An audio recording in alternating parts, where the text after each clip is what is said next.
की छाती पर, ब्राह्मणवाद की छाती पर मध्य प्रदेश सरकार होश में आओ, मध्य प्रदेश सरकार मुर्दाबाद, जातिवादी सरकार नहीं चलेगी, जातिवादी सरकार नहीं चलेगी।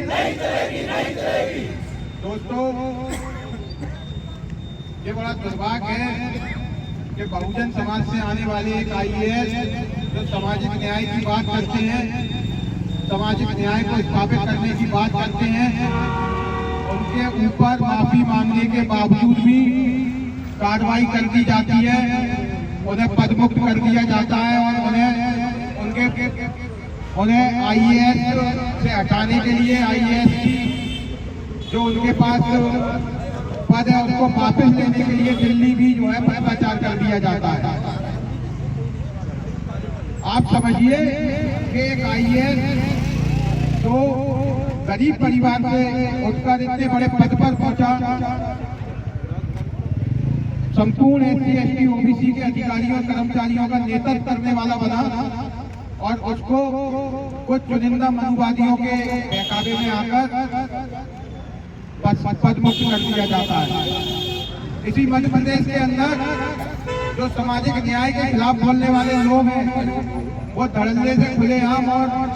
सिर उठाकर इस मध्य प्रदेश की सड़कों पर चल रहे हैं, चाहे वो धीरेन्द्र शास्त्री हो, चाहे वो इस मध्य प्रदेश के अंदर दलितों के खिलाफ एट्रोसिटी करने वाले वो लोग हो जो पेशाब करते हैं दलितों पर, आदिवासियों पर, पिछड़ों के खिलाफ एट्रोसिटी कर रहे हैं। इन सभी लोगों ने एक ऐसा माहौल पूरे देश के अंदर, पूरे मध्य प्रदेश के अंदर बनाकर रखा है कि मध्य प्रदेश की सरकार को, इस देश की सरकार को भी दबाने का काम कर रहे हैं। चुनिंदा लोग हैं, आज चुनिंदा लोग पूरे बहुजन वर्ग के खिलाफ हमेशा बोलने का काम करते हैं, कभी आरक्षण के खिलाफ बोलने का काम करते हैं, कभी एट्रोसिटी एक्ट के खिलाफ बोलने का काम करते हैं, कभी कहते हैं कि बाबा साहब हमने संविधान नहीं लिखा, कभी बाबा साहब को मिटाने की बात करते हैं। लेकिन मध्य प्रदेश सरकार जो बाबा साहब और बाबा साहब के संविधान की वजह से बनी है, उस मध्य प्रदेश के सरकार के मुखिया जो OBC वर्ग से आते हैं वो कोई कार्रवाई नहीं कर पाते हैं। ये दुर्भाग्य का विषय है। आज पूरे मध्य प्रदेश के अंदर संयुक्त तौर पर OBC महासभा, जैस,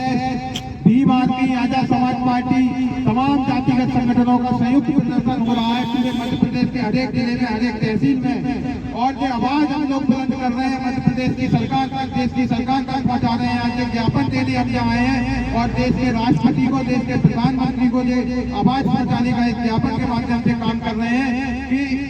जो IAS संतोष वर्मा के खिलाफ जो इलीगल कार्रवाई हुई है उसको वापस लिया जाए। और दिल्ली के लिए जो पत्राचार किया गया है, अगर वो पत्राचार पर कोई कार्रवाई होती है तो इस देश की, इस मध्य प्रदेश की सड़कों पर हम उसी जोश के साथ करने का काम करेंगे जब हम 2 अप्रैल 2018 को आरक्षण बचाने की लड़ाई करने के लिए उतरे थे। ये बात इस देश की सरकार से और इस मध्य प्रदेश की सरकार से कहना चाहते हैं।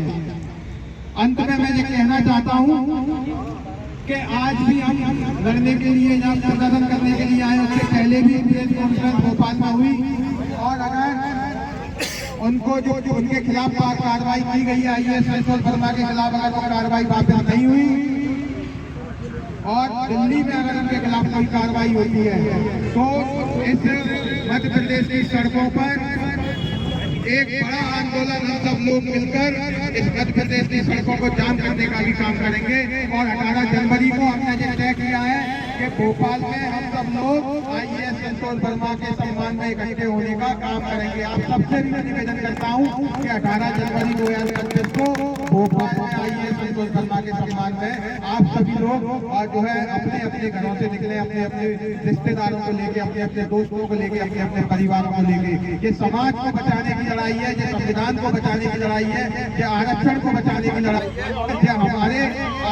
और आपके अधिकारों को बचाने की लड़ाई है।